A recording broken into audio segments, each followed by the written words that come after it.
Hello बच्चों, आप सभी का हमारे YouTube चैनल आइडियल देव क्लासेस में स्वागत है। बच्चों, आज हम आपके लिए एडगेट अभ्यास पुस्तिका भाषा भारती लेके आए हैं, जो कक्षा 7वीं के लिए है। और इस एडगेट अभ्यास पुस्तिका को मध्य प्रदेश राज्य शिक्षा केंद्र भोपाल द्वारा वर्ष 2023-24 के लिए बनाया गया है। और इस एडगेट पुस्तिका के माध्यम से आपको प्रश्नों के हम उत्तर बताएंगे। और आज इस वीडियो के माध्यम से हम आपको पाठ कौन सा बताएंगे, पाठ 7 नीति के दोहे। तो जो नीति के दोहे हैं ये पाठ 7 में है। और नीति के दोहे एक कविता है। नीति के दोहे क्या है, एक कविता है। और यहाँ पे इस पार्ट में जो नीति के दोहे दिए हैं उन किसने दिया है, कबीर, रहीम, तुलसी, वृंत, बाघ और भंडारी। तो ये इन लोगों ने क्या किया, नीति के दोहे दिए हैं। और उससे संबंधित हम यहाँ पे प्रश्नों को हल करेंगे। जैसे यहाँ पे आपको पूर्व तैयारी में दिया है, तो पहले पूर्व तैयारी कर लीजिए। जैसे छंद दिए हैं, छंद 2 प्रकार के होते हैं, मात्रिक छंद और वाणिक छंद। मात्रा की गणना के आधार पर की गई काव्य रचना मात्रिक छंद कहलाती है। जैसे दोहा, चौपाई आदि। मात्राओं के प्रकार ह्रस्व और दीर्घ होते हैं। मात्राओं के 2 प्रकार होते हैं, ह्रस्व और दीर्घ। ह्रस्व क्या होता है, अ, ई, उ, ऋषि की मात्रा एक लिखी जाती है। और इसका संकेत इस प्रकार से आप, ये संकेत हो गया किसका, ह्रस्व स्वर का। इस पर फिर क्या दिया है आपको, दीर्घ स्वर क्या होते हैं, बड़ा, बड़ी, बड़ाऊ, ये इतने बड़े स्वर होते हैं वो क्या होते हैं, दीर्घ स्वर की मात्रा होती है। इस प्रकार से इसकी मात्रा को दर्शाते हैं। शब्द में संयुक्त व्यंजन का पहला वर्ण दीर्घ होता है। और छंद, रचना, गति, उसका कंत जैसे ये दिया हुआ आप देख सकते हैं। तो आप इसका अध्ययन अच्छे से कर लीजिए। अध्ययन करने के बाद आगे बढ़िए। आगे क्या दिया है, बहुविकल्पी प्रश्न दिए हैं। बहुविकल्पी प्रश्न नंबर 1 दिया है, तुलसीदास ने संत को किसके समान बताया है। ए नंबर जड़ के, बी नंबर चेतन के, सी नंबर हंस के और डी नंबर विकार के। तो तुलसीदास जी ने संत को किसके समान बताया है, हंस के समान बताया। तो इसका सी नंबर का ऑप्शन चाहिए होगा।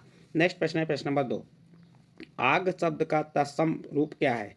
आग शब्द का तत्सम रूप क्या है। ए नंबर अनल, बी नंबर अग्नि, सी नंबर पावक और डी नंबर ज्वलन। तो इसका सही आंसर आ जाएगा बी नंबर अग्नि। नेक्स्ट प्रश्न देखते हैं प्रश्न नंबर 3। प्रश्न नंबर 3 क्या है, हीरा कभी यह नहीं कहता है मेरा मूल्य लाख रुपए है। पंक्ति के लिए दोहों में से उचित पंक्ति छाट कर लिखिए। देखिए, जो आपका दोहा दिया है उसमें से आपको जो उचित पंक्ति है उसे छाट कर लिखना है। क्या इसमें पंक्ति क्या है, हीरा कभी यह नहीं कहता कि मेरा मूल्य लाख रुपए है। तो इसकी पंक्ति क्या बनेगी, रहीमन हीरा कब कहे लाख टका मेरो मोल। तो जो आपका दोहा था उस दोहे में से हमने इसको छाट के बता दिए। देखिए, इसका दोहा क्या था, बड़े बड़ाई ना करे बड़े ना बोले बोल, रहीमन हीरा कब कहे लाख टका मेरो मोल।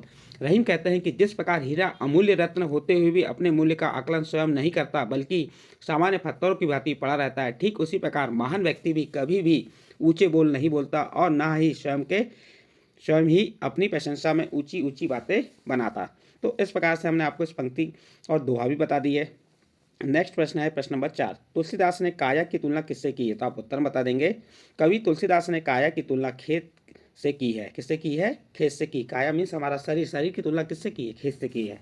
आपका प्रश्न नंबर 4 कंप्लीट होता है। नेक्स्ट प्रश्न आता है आपका प्रश्न नंबर 5।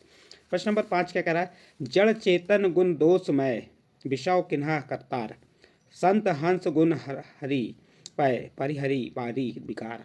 तो ये जो आपकी क्या दिया, दोहा दिया है, इसका आपको अर्थ बताना है। तो देखिए यहाँ जो इस दोहे में क्या बताया, यहाँ के जड़ और चेतन जीव गुणों और दोषों दोनों से युक्त हैं, परंतु सज्जन लोग हंस की तरह जल रूपी बुराई को छोड़कर दूध को ग्रहण कर लेते हैं। इस प्रकार आप प्रश्न नंबर 5 का उत्तर लिख सकते हैं। नेक्स्ट प्रश्न आता है आपका प्रश्न नंबर 6, यदि बबूल का पेड़ लगाते हो तो आम कैसे खाओगे। इस पंक्ति के लिए दोहे में से उचित पंक्ति छाट कर लिखिए। इस पंक्ति के लिए दोहे में से उचित पंक्ति है, बोया पेड़ बबूल का आम कहाँ से खाए। ये उचित पंक्ति हो गई दोहे में से। इस प्रकार आपका प्रश्न नंबर 6 भी कंप्लीट होता है। नेक्स्ट प्रश्न आता है आपका प्रश्न नंबर 7। प्रश्न नंबर 7 क्या कह रहा है, कबीरदास ने बुराई करने वालों के लिए क्या कहा है। तो आप उत्तर बताएंगे। कबीरदास ने बुराई करने वालों के लिए कहा है कि बुराई करने वाले का स्वागत करना चाहिए और उसे अपने आसपास रखना चाहिए। इस प्रकार आप प्रश्न नंबर 7 का उत्तर लिख सकते हैं। नेक्स्ट प्रश्न है प्रश्न नंबर 8, करत करत अभ्यास के जड़मती होत सुजान, रसरी आवत जाते सिल पर परत निशान। पंक्तियों का भाव स्पष्ट कीजिए। जो आपकी ये पंक्ति दी है, जो दोहा दिया है, इसके क्या करना है, आपको भाव स्पष्ट करना है। देखिए उत्तर में क्या बताएंगे, इस दोहे का अर्थ यह है कि निरंतर अभ्यास करने से मूर्ख व्यक्ति भी, निरंतर अभ्यास करत करत करत अभ्यास के जड़मती होत सुजान, यानी कि निरंतर अभ्यास, बार बार अभ्यास करने से मूर्ख व्यक्ति भी बुद्धिमान बन सकता है। जिस प्रकार कुएं की मुंडेर, क्या कहा है इसमें, रस्सी आवत जात सिल पर परत निशान, यानी जिस प्रकार कुएं की मुंडेर पर बार बार रस्सी को खींचने से पत्थर पर भी निशान बन जाते हैं। इस प्रकार आपका प्रश्न नंबर 8 कंप्लीट होता है। नेक्स्ट प्रश्न आता है आपका प्रश्न नंबर 9। रहीम ने जड़ को सींचने पर बल क्यों दिया? तो देखिए, रहीम ने जड़ को सींचने पर बल इसलिए दिया क्योंकि यदि हम पेड़ के सभी भागों को छोड़कर यदि जड़ को सींचते हैं तो पौधे के सभी भाग को पोषण मिलेगा। इसलिए कवि जो रहीम जी ने जड़ को सींचने पर बल दिया है। नेक्स्ट प्रश्न है, घाघ भंडारी के अनुसार कब भरपूर वर्षा होती है? तो आप उत्तर बताएंगे। घाघ और भंडारी के अनुसार जब कलश का पानी गर्म हो, चिड़िया धूल में नहाए तथा चींटी अंडा लेकर चले तो भरपूर वर्षा होती है। आपका यहाँ पे प्रश्न नंबर 10 कंप्लीट होता है। इसके बाद नेक्स्ट प्रश्न आता है आपका प्रश्न नंबर 11। प्रश्न नंबर 11 क्या कह रहा है? नीति के दोहों में कौन कौन सी नीतिगत बातें कही गई हैं, खोज कर लिखिए। तो देखिए, नीति के दोहों में निम्नलिखित नीतिगत बातें कही गई हैं। नंबर 1, मनुष्य को नाशवान संसार से सावधान रहना चाहिए। नंबर 2, निंदा करने वाले को मित्र बनाने की बात कही गई है। नंबर 3, महापुरुष अपनी प्रशंसा स्वयं नहीं करते। नंबर 4, अधिक बोलना व अधिक चुप रहना अच्छा नहीं होता। नंबर 5, सज्जन लोगों के सज्जनता ना छोड़ने के गुण का वर्णन किया गया है। और नंबर 6, निरंतर अभ्यास से सफलताएं प्राप्त होती हैं। इस प्रकार आपका प्रश्न नंबर 11 कंप्लीट होता है। नेक्स्ट प्रश्न आता है आपका प्रश्न नंबर 12। प्रश्न नंबर 12 में क्या दिया है? पाठ के अलावा किसी अन्य नीति के दोहों से कोई एक दोहा भावार्थ एवं कवि का नाम लिखिए। क्या करना? इस पाठ के अलावा, कौन सा पाठ? पाठ 7 नीति के दोहे। इसके अलावा अन्य नीति के दोहों में से कोई एक दोहा का भावार्थ एवं कवि का नाम बताना है। चलिए देखिए, हम यहाँ पे एक दोहा बता रहे हैं आपको।